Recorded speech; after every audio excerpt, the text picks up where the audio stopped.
Hello, I'm Graham Hill. Welcome to the Global Church Project.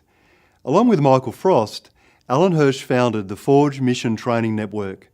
He currently leads Future Travellers, an innovative learning program helping megachurches become missional. Known for his innovative approach to mission, Alan Hirsch is a teacher and key mission strategist for churches across the Western world. His popular book, The Shaping of Things to Come, written with Michael Frost, is widely considered to be a seminal text on mission. Alan Hirsch has led local church movements among the marginalised, he's helped denominations go through revitalisation programs, and he's a leading voice in the missional movement of the Christian West. Alan Hirsch, welcome to Being Missional. Thanks, Graham. It's good to be with you. You've written a range of books on missional theology and missional church, and one of the books that I've read recently is The Forgotten Ways. Can you describe what you were talking about there? Well, what I was trying to do in that book particularly, I was trying to look at what makes for movements that really change the world, that really get into hyperbolic growth curves and high impact. So I tried to look under the hood of that. So the early church in China were two test cases that I tried to look into, but I tried to compare notes with what I saw in other situations where you saw exponential impact. And so it's an attempt to describe what factors have got to come together to create movement of that kind. So so it's really the centerpiece of my own writing, which kind of guides pretty much everything else I've done since then. You talk about 6 elements that go into making up apostolic genius and how they come together into something of a synergy. What are some of the elements that you think are critical in that mix? Well, I suggest 6 elements. I call them MDNA, or elements of MDNA. So it goes like this. The centerpiece, which holds all of them together, is that Jesus is Lord. It's a confession. And as confession, it kind of provides the kind of centerpiece of the movement's kind of theology, as well as its kind of attachments, its connection with God. And I would argue that Jesus is Lord is a worldview in a sentence, carries a huge amount of weight. Christologically structured theocentrism. But so that's the one, discipleship and disciple making, that kind of stands for itself. But the idea that movements are deeply and profoundly committed to reproduction through discipleship, and they're pretty keen on it. So they take it very seriously.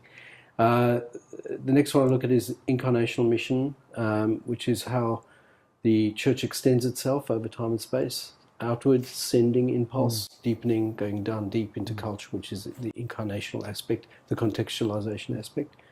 Then I look at with effectively Ephesians 4 categories, that is like having a ministry that is consistent with what we want to do with a movement. So if you want a missional movement, you have to have a missional ministry, and we have to go beyond the Western kind of reduction of ministry down to the shepherd and teacher, or the pastor teacher, which is a reduction, by the way, from the Bible. And so it's kind of reduced our ministry impact as well. So that's kind of a big one. Organic systems is the number 5, which looks at the organizational system. How do movements organize? Well, it's different to the way we tend to organize. It's going to be the power and function of pushed outwards to the outermost limits. And the final one is called community tasks. And really it's a type of community that forms in the context of an ordeal or a challenge or a task that restructures the way people relate to each other. They move from being friends or associates to being comrades. It's a different kind of love. And all 6 are necessary, I would argue, that for any exponential movement to take place.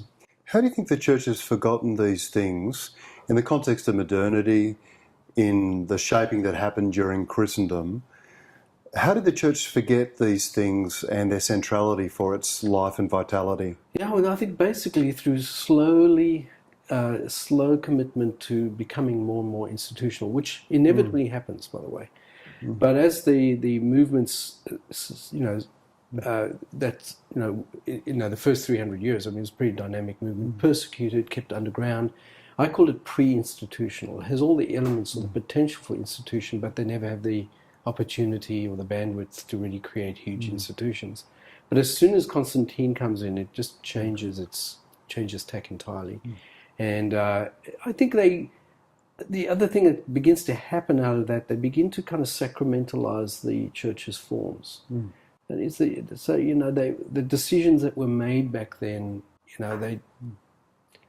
we kind of feel that we have to perpetuate them even now, which I would argue was bound up with what is seen to be Orthodox confession, but it wasn't really. It was just because the church has got to be adaptive in any different setting. It ought to look different in Jerusalem than it does in Corinth. We're clear about that. So, I think the European forms became pretty dominant in the institution, and they were persecuted. They certainly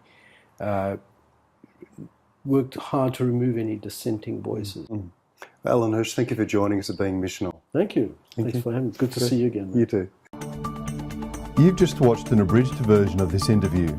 For the full interview, plus resources for churches and colleges and universities, please visit www.theglobalchurchproject.com. I look forward to your company next time. From me, goodbye.